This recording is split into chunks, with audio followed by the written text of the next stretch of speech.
Introducing to you first, the man coming out of the Twin J Transportation blue corner.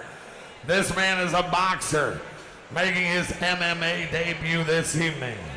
He represents Premier Combat Center. Standing 6 foot 6 inches tall, he weighed in at 230 pounds. He comes to you from Minden, Iowa. Make some noise for Leo Foster.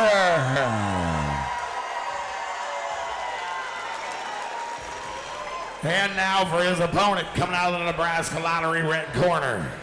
This man is a freestyle fighter, also making his MMA debut this evening. Standing 6 foot 1 inches tall, weighing in at 210 pounds, he represents Skywalker 101 from right here in Omaha, Nebraska. This is Randy Null.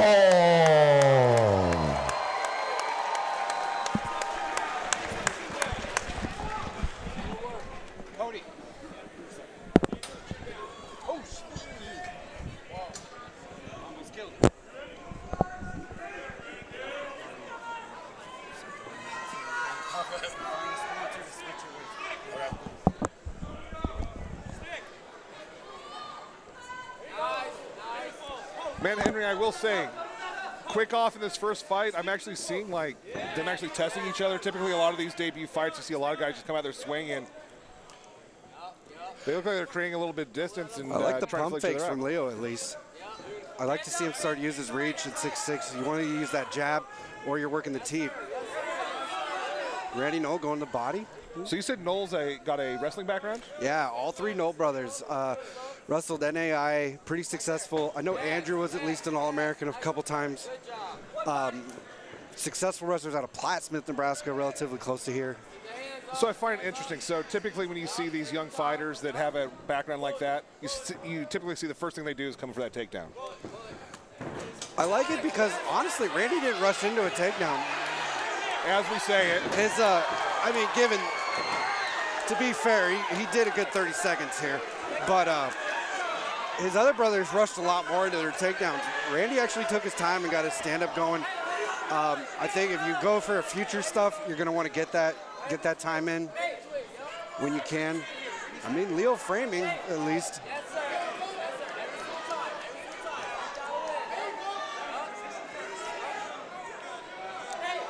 We'll see if Nick can get that arm pinned down, and then he'll start.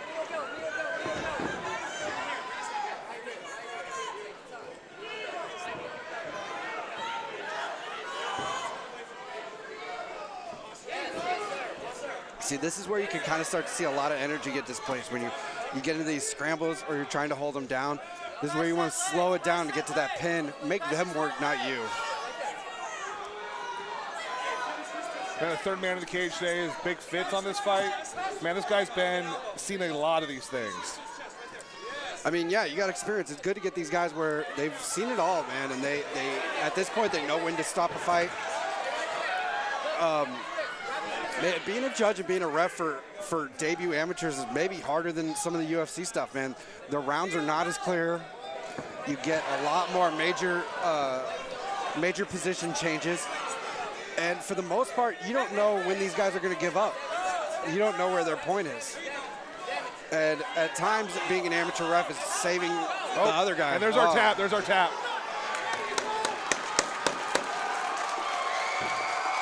Solid performance from Randy. I mean, Leo had a decent showing. I mean, he was getting his striking going a bit. I'd like to see him keep working.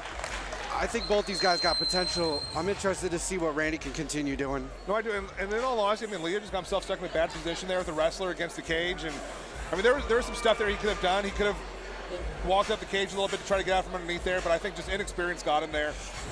Yeah, I think once he gets a little bit more training in there, and that's another thing you can see happen in an amateur is you get nervous in a certain position. You get pinned up against the cage, you can see taps from positioning because they get nervous. Five fans, make some noise for both these warriors.